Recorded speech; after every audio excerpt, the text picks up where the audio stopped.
Hello friend, welcome back to study wire YouTube channel. तो इस video में हम बात करेंगे कि हमें साइंस कहाँ से पढ़नी है। इससे पहले कि जिन लोगों ने भी या आपने या फिर आपके पड़ोसी ने या आपके पहचान में किसी ने भी अगर जेल प्रहरी का पेपर दिया हो, अभी जो रिसेंटली हुआ है व्यापम का, तो आप खुद जानते हैं या आपका फ्रेंड से पूछ लीजिए कि उसमें साइंस किस प्रकार का आया था, कि मोस्टली स्टूडेंटों से वो नहीं बना है।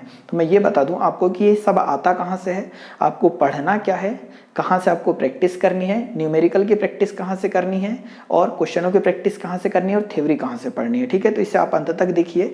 तो जिन लोगों ने भी अगर जेल प्रहरी का पेपर दिया तो उसी प्रकार का आपको साइंस, अब या तो आप एसआई का पेपर दो वहाँ देखने को मिलेगा, एमपी पुलिस का पेपर दो वहाँ देखने को मिलेगा, या फिर ग्रुप 2 ग्रुप 4 का जो पेपर होगा जनवरी फरवरी में वहाँ पर देखने को मिलेगा। मतलब जो साइंस है वो उसी प्रकार का आएगा जो पिछला आया हुआ है जेल प्रहरी में। ठीक है, तो ये आप संपर्क कर लीजिएगा। तो हम उस आधार पर कैसे तैयारी करें, हम उसकी इसमें पूरी बात करने वाले हैं। ठीक है, तो हम सबसे पहले बात करें कि साइंस आता कहाँ से है। तो साइंस हमेशा और हमेशा 10th तक की पुस्तकों से ही आता है, क्योंकि आप स्पेशली जब नोटिफिकेशन पढ़ोगे, किसी का भी जब नोटिफिकेशन आता है, या एमपी पुलिस का हुआ या फिर आने वाले समय में एमपी एसआई का आएगा, ग्रुप 2 ग्रुप 4 का आएगा, तो उसमें आप देखोगे तो हर एक जगह लिखा रहता है अप टू 10th क्लास तक जो साइंस पूछी जाएगी। तो हमें करना क्या है कि सबसे पहले अगर आप कर सकते हैं तो, बाकी उसका भी अल्टरनेटिव बताता हूँ कि अगर जो आप एनसीईआरटी नहीं कर पा रहे हैं तो कहाँ से करना है।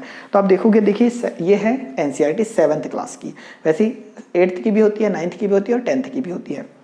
हमें करना क्या है कि इसमें 3 सेक्शन दिए होते हैं, स्पेशली 4 सेक्शन होते हैं। तो एक होता है फिजिक्स का, एक होता है केमिस्ट्री का और एक बायो का। मतलब बायो के चैप्टर होते हैं कुछ 2 से 3, 4 से 5 चैप्टर। 4 से 5 चैप्टर आपको केमिस्ट्री के देखने को मिलेंगे हर पुस्तक में, 6 टू लेकर 10th तक, और 4 से 5 चैप्टर आपको फिजिक्स के देखने को मिलेंगे। ठीक है, और उसमें 2-3 चैप्टर क्या होते हैं, इन्वायरमेंट के दिए होते हैं। तो मेरे अनुसार आप क्या करिए, इन्वायरमेंट को स्किप कर दीजिए, मत पढ़िए। तो आपको करना यही कि पहले 7th क्लास की पुस्तक ली, इसमें से हमको बायो कर लेनी है। मान लो हमको जो सब्जेक्ट टफ लगता है वो कर लेने हैं, तो 4 से 5 चैप्टर आप 2 दिन में कर लोगे, क्योंकि एक दिन में 2 चैप्टर किए जा सकता है, काफ़ी इजी भाषा में, और हर एक चीज़ सिस्टमेटिक लिखी हुई होती है। अगर ये कर पा रहे हैं तो अच्छी बात है, बाकी इसका अल्टरनेटिव पर चर्चा हम करते हैं। तो जैसे ही आप क्या करोगे, 7th की पढ़ लोगे, उसके बाद आपको 8th क्लास की पुस्तक पढ़नी है। अगर आप कलेक्ट कर सकते हैं तो बहुत अच्छी बात है, बाकी इसका अल्टरनेटिव भी अवेलेबल है हमारे पास। तो 8th क्लास की पुस्तक कर लेनी है एनसीईआरटी। ठीक है, हम रियल पुस्तक की बात कर रहे हैं। तो इससे आप क्या करोगे, इसमें भी सेम प्रोसेस, फिजिक्स केमिस्ट्री और बायो 3 प्रकार के चैप्टर होंगे और एक इन्वायरमेंट रहेगा। तो इन्वायरमेंट स्किप कर दो। यदि आपने 7वीं क्लास में सबसे पहले फिजिक्स पढ़ा तो इसका भी पहले फिजिक्स पढ़िए। ठीक है, कौन सी क्लास का, 8th क्लास का। 4 चैप्टर रहेंगे, 2 दिन में कंप्लीट हो जाएंगे। फिर 9th क्लास का फिजिक्स पढ़िए, और फिर ये पुस्तक हमारे पास है 10th क्लास की। ठीक है, ये 10th क्लास की एनसीईआरटी है। फिर आप 10th क्लास का फिजिक्स पढ़िए, मतलब पहले 7th का फिजिक्स पढ़ा, फिर 8th का, 9th का और 10th का, तो हमारा पूरा फिजिक्स कंप्लीट हो गया। फिर फिजिक्स के हमें क्वेश्चन लगाने हैं। आप क्वेश्चन कहाँ से लगाने उनकी बात कर लेंगे। फिर क्या करोगे, उसी आधार पर आप केमिस्ट्री पूरा पढ़ोगे, 7th का, 8th का, 9th का, 10th का। फिर आप एक सब्जेक्ट बच जाता है, कौन सा, बायो। तो बायो पढ़ लोगे कब, जो सब्जेक्ट आपको उचित लगे वो पहले पढ़ना, 7th, 8th, 9th और 10th। ठीक है, यदि आप पुस्तक कलेक्ट कर सकते हैं तो यहीं से पढ़ना है, क्योंकि इससे बाहर तो कुछ भी नहीं आता है पेपरों में। जितनी भी मार्केट में पुस्तक है वो सब के सब इनके थ्रू ही लिखी गई है। बस यहाँ थ्योरी ज़्यादा होती है, वहाँ थ्योरी कम होती है, वहाँ डायरेक्ट फैक्ट होता है। ठीक है, अब हम क्वेश्चन की अगर हम बात करें तो क्वेश्चन की प्रैक्टिस कहाँ से करनी है, तो कम से कम जो एनसीईआरटी है वो 2 से 3 बार करनी है आपको। ठीक है, 2 से 3 बार हो जाती है बहुत नॉर्मली। एक सब्जेक्ट पढ़ रहे हैं आप, फिजिक्स पढ़ रहे हैं, तो उसी को 2 से 3 बार कर लो तो 10 दिन में हो जाएगा। फिर मैं इस पुस्तक को रिकमेंड नहीं कर रहा हूँ, परंतु ऐसी पुस्तकें मार्केट में और अवेलेबल है। तो मेरे पास तो ये पुणेकर की है। ठीक है, पुणेकर की है, और इसमें दिया क्या है कि सामान्य विज्ञान है, सॉल्व पेपर है ये। ठीक है, ये सॉल्व पेपर है और चैप्टर वाइज है 2013 से लेकर 19 तक। तो ऐसी मार्केट में और भी अवेलेबल है। ठीक है, अरिहंत की भी हो सकती है, पुणेकर की है, अदर और भी प्रकाशन है उनकी हो सकती है मार्केट में। तो पर हमें क्या लेना है, सॉल्व पेपर लेना है, सब्जेक्ट मतलब देखो ये सामान्य विज्ञान है, मतलब सामान्य विज्ञान की पुस्तक लेना है। अब इससे फायदा क्या होगा, तो आपको अगर मैं बता दूं यहाँ, तो इस पुस्तक में ये बेस्ट है कि सबसे पहले क्या कर लिया है इन्होंने, पूरा का पूरा फिजिक्स दे दिया है। तो अगर हम देखें तो वेटेज जो है हमारे हर पेपरों में, एमपी पुलिस हो या फिर एमपी एसआई हो, ग्रुप 2 ग्रुप 4 हो, जेल प्रहरी हो, सबसे ज़्यादा जब वेटेज रहा है, मतलब सबसे ज़्यादा क्वेश्चन आए हैं वो फिजिक्स के आए हैं, भौतिक के। तो अगर आपको भौतिक यहाँ दिखाई दे पा रहा है तो टोटल 30 चैप्टर दिए हुए हैं। ठीक है, इसमें और चैप्टर वाइज क्वेश्चन है, करना कैसे वो भी बता दे रहे हैं हम। फिर यहाँ पर रसायन के और विज्ञान के दिए हुए हैं। एक प्लस पॉइंट है कि अगर आप ये जानना चाह रहे हैं कि इसमें किसके किसके क्वेश्चन पेपर है, तो आप देखोगे तो ये 2013 के, ठीक है, 2013 के यहाँ पर एमपी पुलिस, महिला बाल विकास, हर चीज़ के क्वेश्चन पेपर है, और साथ में ही 2019 तक जितने पेपर हैं उन सब के। अब क्या करना है हमको कि हमने मान लो पूरा फिजिक्स पढ़ लिया, कहाँ से लेकर 7वीं से लेकर 10वीं तक का। तो इसमें फिजिक्स के तो 30 चैप्टर है ना, तो पर डे 2-2, 3-3 चैप्टर के, 2 चैप्टर 3 चैप्टर के आप MCQ सॉल्व कर सकते हैं ये, तो वो सॉल्व करिए। ठीक है, जब ये पूरे सॉल्व कर लोगे तो आपने जो पढ़ा है और जो पेपर में आया है इसको आप रिलेट कर पाओगे, और जब रिलेट कर पाओगे तो चीज़ें आपको ये पता चलेगा कि क्वेश्चन बनते कैसे हैं, और सारी की सारी पुस्तकों से ही आया है। इसी आधार पर फिर रसायन कर लीजिए और फिर ये कर लीजिए।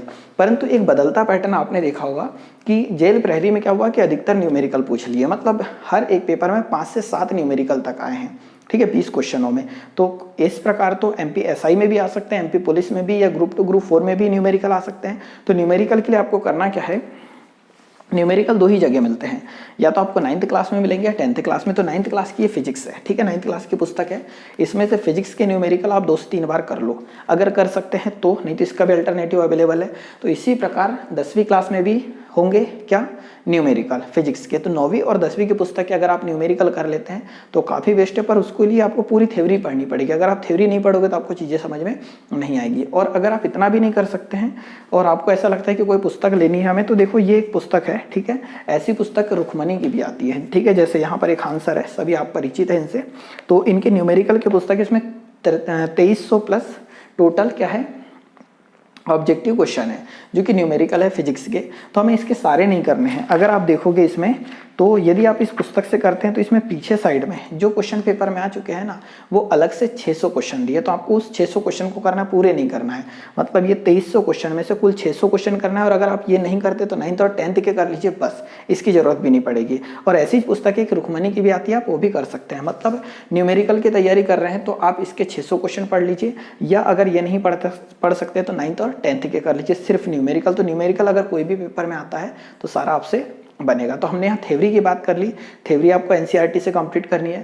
क्वेश्चन आपको जो भी प्रीवियस ईयर पुस्तक आपको मिल सके मार्केट में, उससे कर लेनी है। या तो हम डेली वीडियो डाल रहे हैं, ठीक है, जो कि 10 से 12 दिन में हमारा बायो कंप्लीट हो जाएगा, फिर केमिस्ट्री और फिर फिजिक्स। तो आप हमारे डेली वीडियो से भी कंप्लीट कर सकते हैं। और NCERT अगर आप नहीं पढ़ सकते तो अपना एक लेक्चर डाला हुआ है, ठीक है, टोटल 19 घंटे का, मतलब 18 घंटे 30 मिनट का समथिंग वो लेक्चर है। यदि आप वो कर लेते हैं तो उसमें 6वीं से लेकर 10वीं तक की पूरी NCERT कवर करा दी गई है क्वेश्चनों के माध्यम से, और उसमें डिटेल भी चीज़ें समझाई गई। तो आप वहाँ से भी कर सकते हैं। अगर वो एक ही लेक्चर आप टुकड़ों में अगर आप करते हैं, ठीक है, तो भी आपको NCERT पढ़ने की आवश्यकता फिर बहुत कम होगी।